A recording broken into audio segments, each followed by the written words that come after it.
What is the very best position or positions for the greatest sexual pleasure?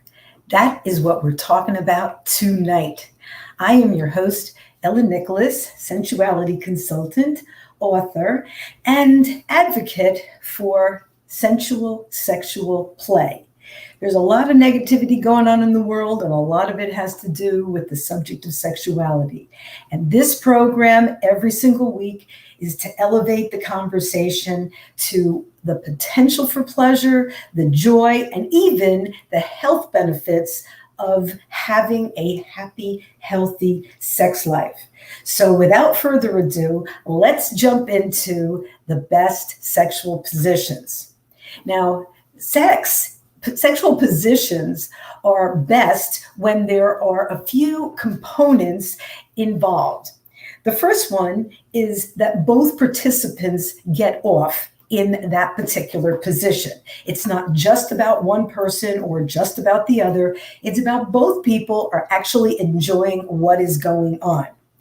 The second one is that the position is easy to do.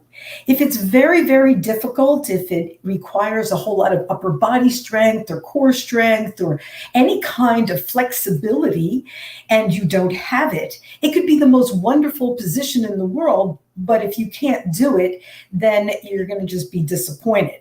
So in that way, maybe sexual positions and trying different stuff will be the motivation that everyone needs to have a healthy body, to stay flexible, to stay strong, and to enjoy that for the rest of their life. Personally speaking, that's one of the main reasons I exercise daily, is so that no matter how old I get, I will always be able to do something fun and something different.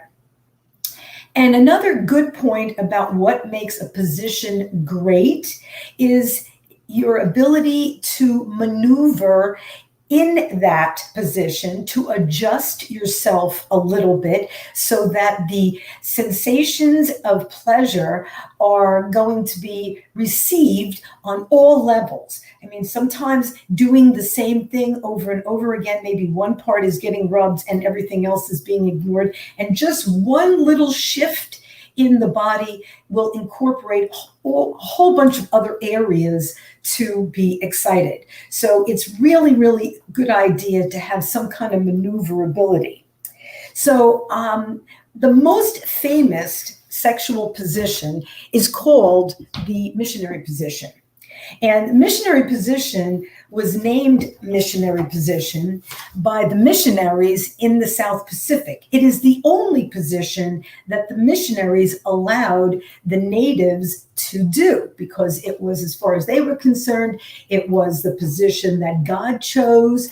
And so that's why the natives named it after him. Can you imagine? These people out in Polynesia were doing all kinds of positions, standing, sitting, upside down, hanging from vines, all kinds of stuff. And then these guys come along and go, no, the only position you're allowed to do is the missionary position. So as you can see, he's on top, she's on bottom, and she's got her legs wrapped around him in this particular variation of the missionary position.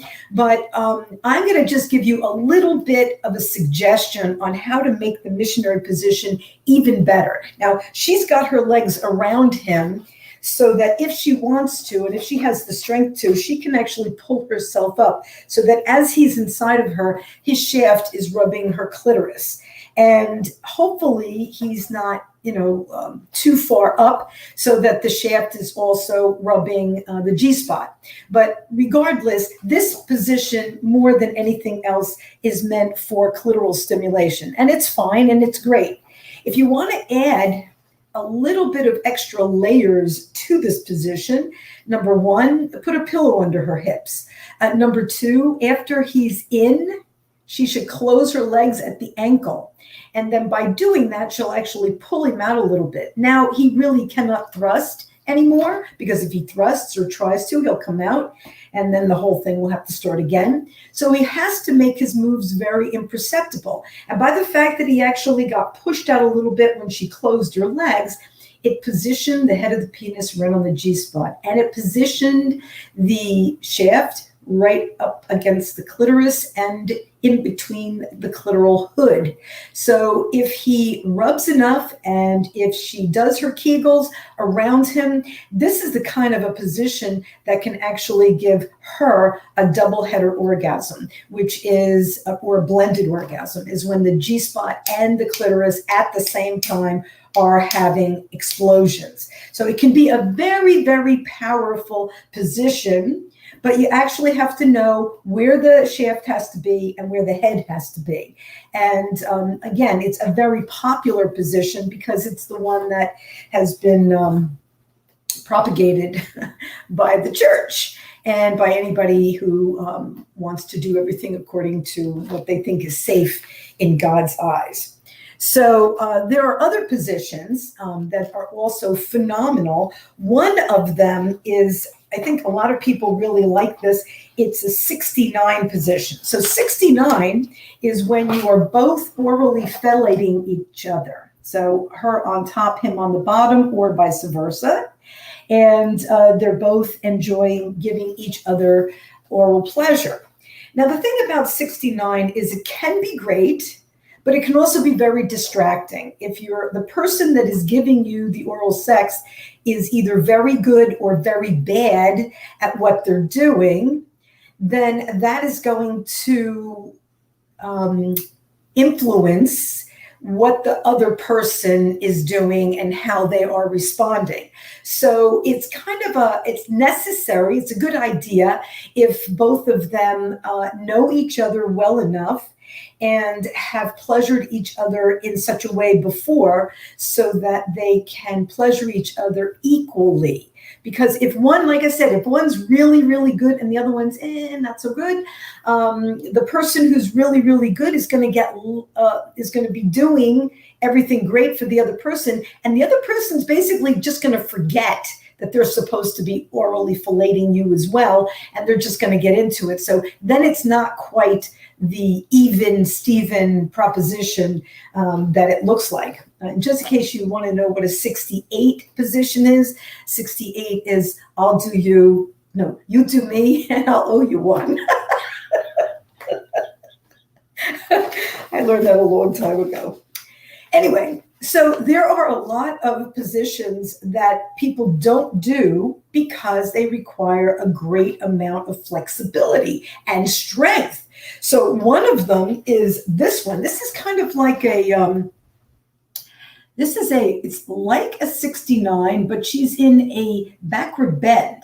Now, if she's very flexible, very athletic, this is a rush in more ways than one because her head is upside down and that's sending all kinds of blood rushing into her head. Of course, you cannot hold this position for more than 3-4 minutes.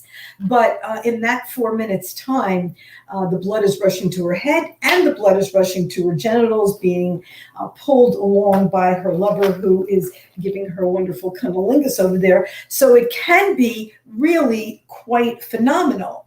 Now, she's also filleting him in this.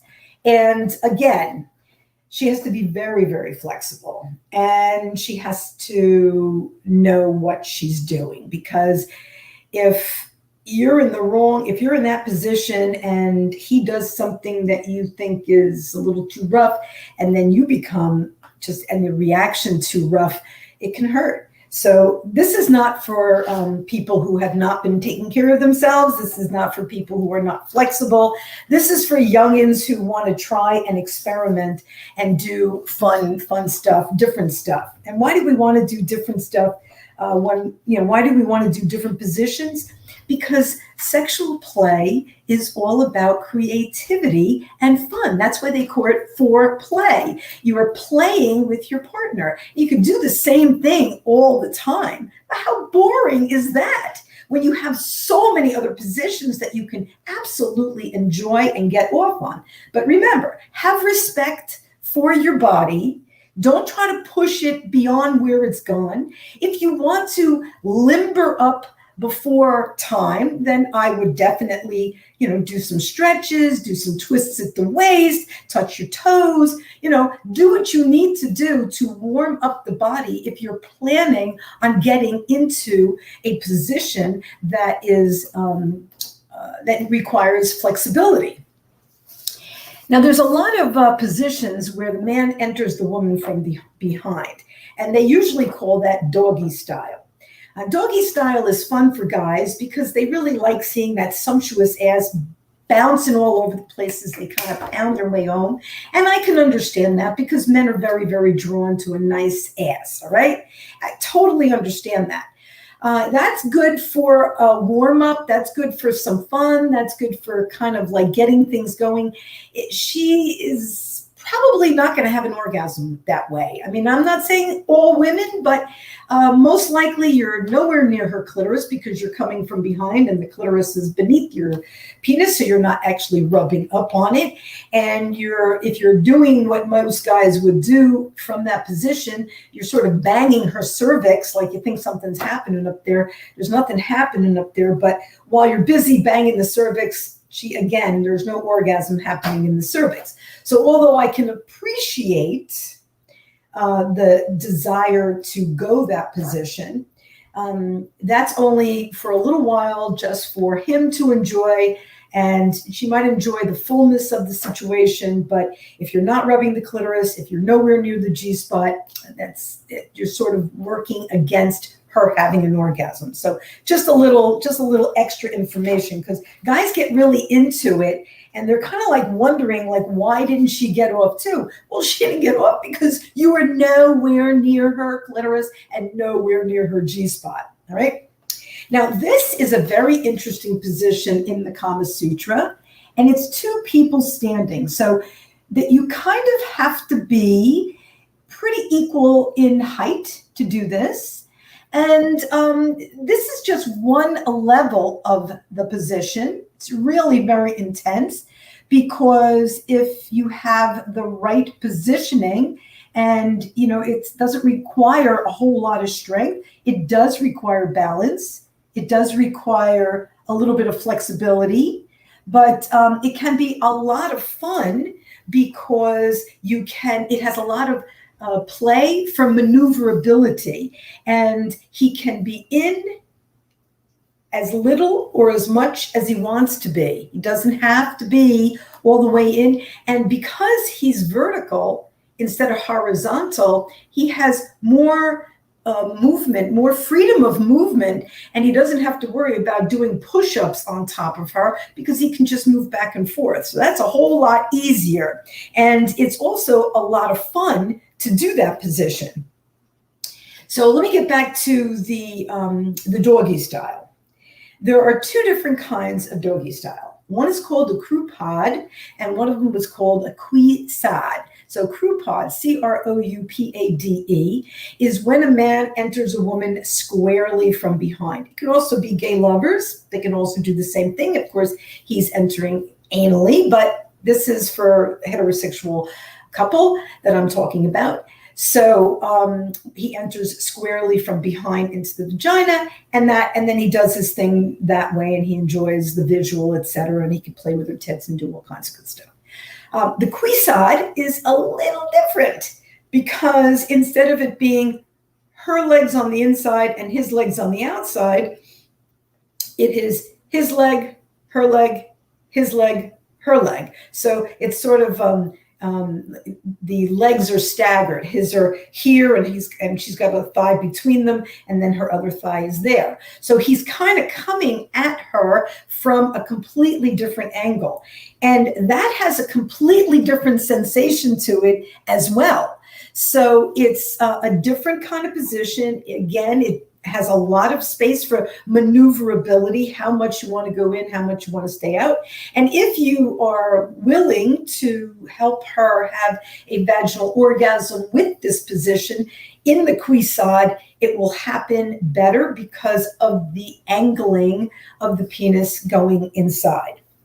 So positions are a lot of fun. And I strongly recommend that if you want to have lots and lots of fun positions in your life, that you stay strong, do your push-ups, that you stay flexible, do your yoga, and that you have good aerobic capacity so that you have the endurance to last. Because great sexual play takes energy, it takes strength, it takes stamina, it takes endurance.